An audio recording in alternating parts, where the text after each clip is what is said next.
how to make lemon bundt cake. Just a disclaimer, I did not make this recipe. I took this recipe from Martha Stewart. So yeah, let's start.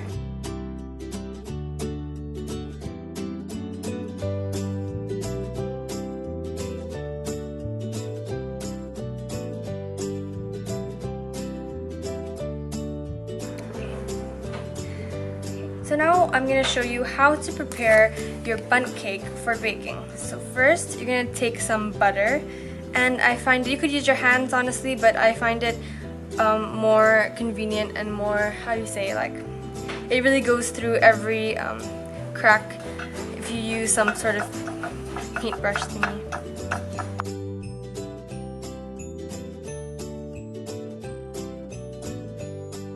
Okay, so now I'm going to take some flour and I'm going to just sift over this and make sure that everything is covered. Last time when I made a chocolate bundt cake, I used cocoa powder to sift over this, but for this lemon bundt cake I'm just using flour.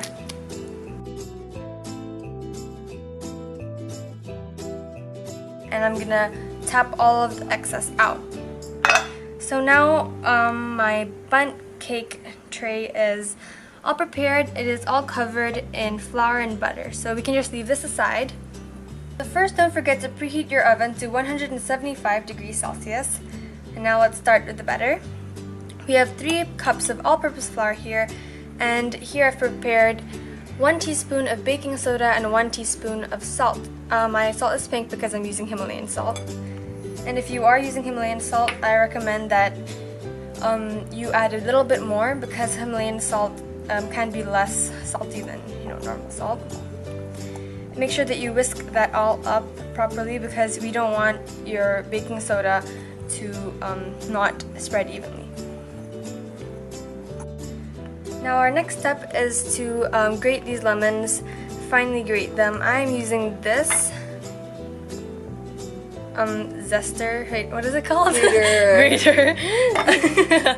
And then basically, so first, and now because my sister is a very good professional lemon grater, I'm going to ask her to do that right here.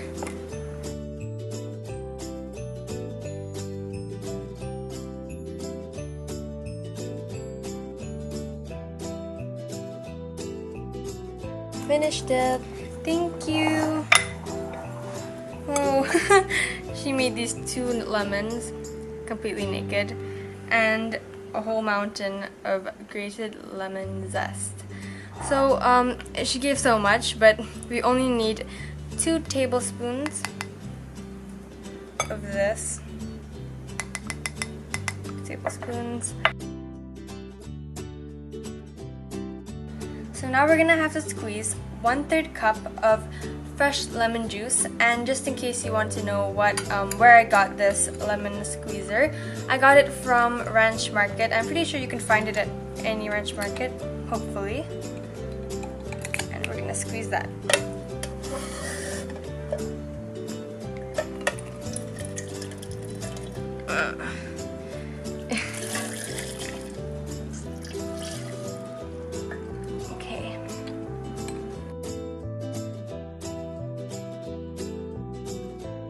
So now we're going to move on to our next step, which is mixing our butter and sugar together. For this, you'll need an electric mixer. So let's put that in. And I'm just going to give it a quick beating.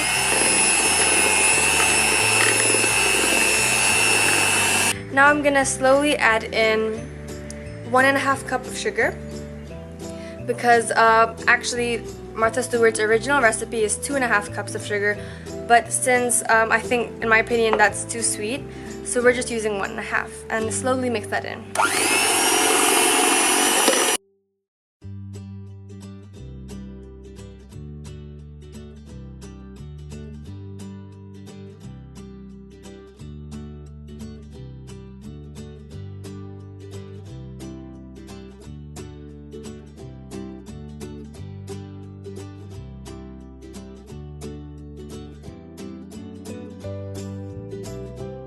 Here I prepared 6 eggs.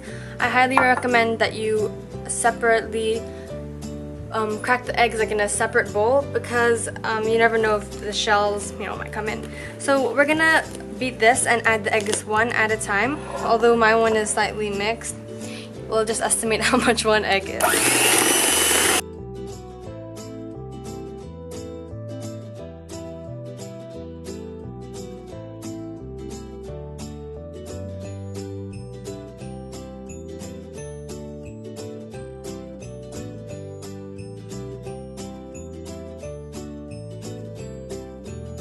So now we're gonna add our 1/3 cup of lemon juice in. Pour that all in, and we're gonna beat again. Now we're going to mix in our flour mixture, and 1 cup of sour cream. So how we're gonna mix this in is that we're gonna alternate between the dry and the wet. So I'm gonna give this a mix.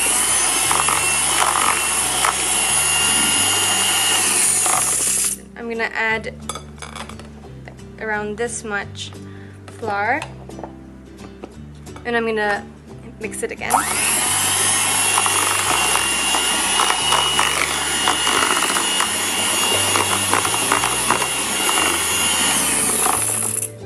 After that's smooth and all mixed in, then I'm gonna add part of my sour cream, and then we're gonna mix again.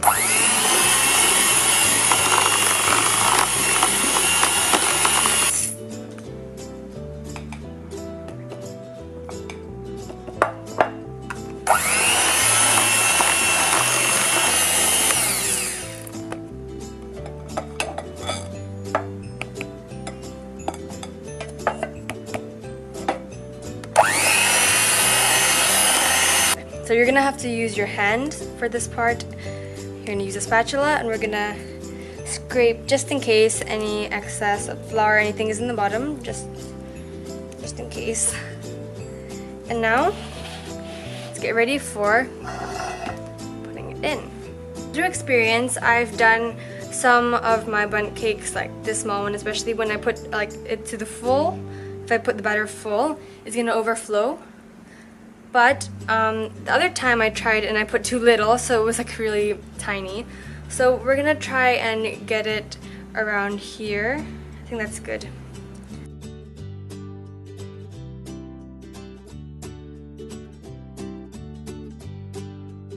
This is quite the mess, but anywho, we're just gonna tap this down.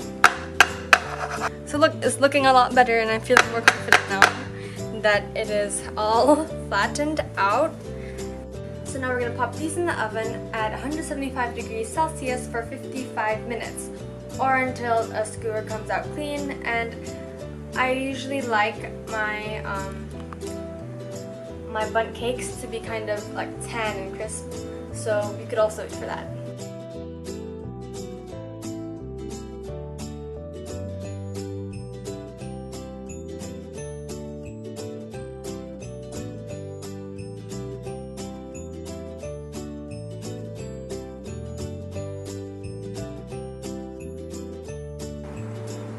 Okay, so now we're going to make the lemon glaze, icing glaze thing.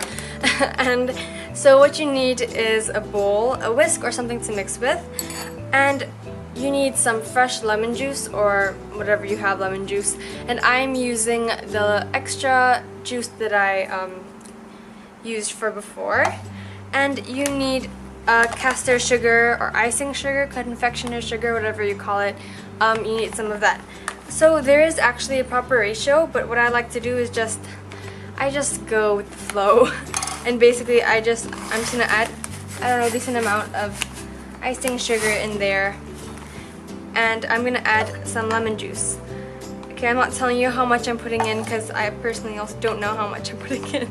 So, okay, so yesterday the battery went off and it was too dark to shoot anything, so we are continuing for the next morning. But I covered my glaze in cling wrap, and so now it's fine. It hasn't hardened. But basically this is the kind of texture or consistency that you want. So now we have 3 mini bundt cakes left. We have half of it left because the other half we actually already ate it last night. So sorry for that, but we only need a few anyways. So okay. So now for the glazing process, we're not going to drizzle it because I've done that. You could do that, it'll be pretty as well. But I prefer my bundt cake to have lots of glaze, so I'm just going to dip it. So here, I'm going to show you how to do that. Well, it's pretty simple. Just dip it. And I want to dip it quite deep so it looks pretty. And then just let it drip first. So here's the result. You can still kind of see the texture or like the shape of the bundt cake, and the glaze is just about right. So this is kind of what we want. So let's do the other 2. So we're gonna cut it. So here we go.